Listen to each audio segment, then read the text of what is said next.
Okay, so I saw this on Twitter. It says repost an outstanding live album that everyone should own. And so they actually reposted Nirvana Unplugged in New York. And I actually like this one a lot. And I do like the Nirvana songs that I've heard for the most part. And yeah, just what they're able to do with songs like About a Girl was really great. And then I also like their version of Dumb. And then their cover of that David Bowie song as well. And yeah, it's a really enjoyable live album to listen to. So I'd highly recommend it. And then, of course, I wanted to share some of my other picks. So, I mean, you have to mention Beyonce Homecoming, obviously, because, I mean, what she was able to do with her songs and really take them to the next level is insane. And yeah, if you haven't seen it on Netflix already, definitely go watch it. But Beyonce always finds a way to top herself. I don't know how she does it. And with Renaissance, it's a whole different conversation. But yeah, this is like cream of the crop in terms of live albums. So I wanted to give it its praise. Definitely check it out if you have not already. What she's able to do, outstanding. I love Mariah Carey's MTV Unplugged EP. A lot of people thought that she was just a studio singer, that she couldn't really replicate it live, and that's exactly what she did with this. Greatest vocalist of all time, in my opinion, so just phenomenal to listen to.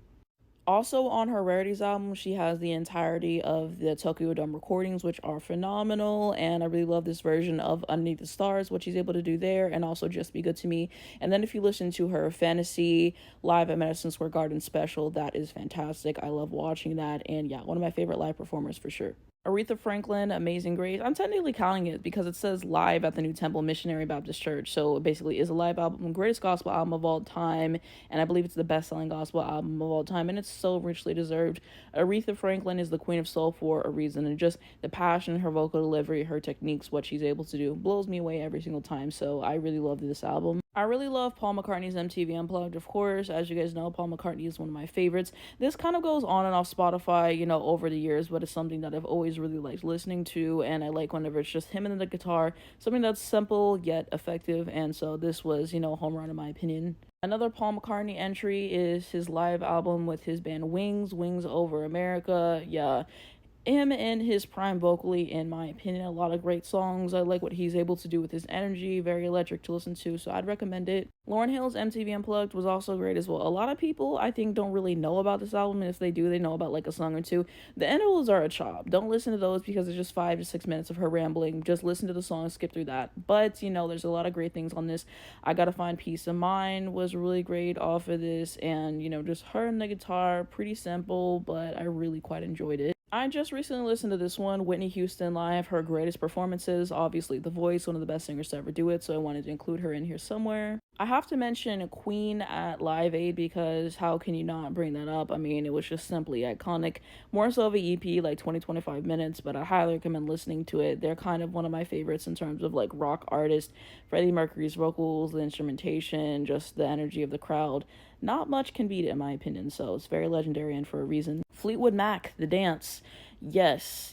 I really like the version of Silver Springs on this a lot more than the version that was actually put on Rumors, and just like the maturity in her voice, I think, is a lot better. I love this version of Landslide as well. Shout out to Christine McVie for, eating up her contributions in Everywhere, You Make Love and Fun. There's some great group moments in songs like The Chain, for example. Go Your Own Way is a classic. Yeah, there's a lot to like about this album. I'm preferring a lot of the versions of these songs off of this album versus the original Rumors album, and it's no shade, but I mean, they just really took it to another level, in my opinion. The Chicks, their live album from 2018, a lot of their songs on this album are better than whenever it was released. Again, like the maturity in Natalie's voice is just so much better. And there's a lot to like about this one. The Long Way Around is a classic. Love It or Leave It is a very cool song to listen to overall.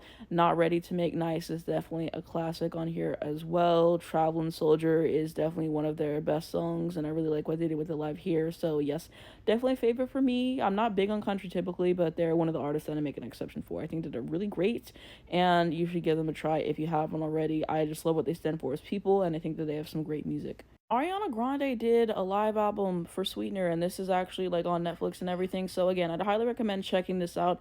I really like Ariana Grande in the studio, but what she was able to do with this overall is something that I really quite enjoyed listening to.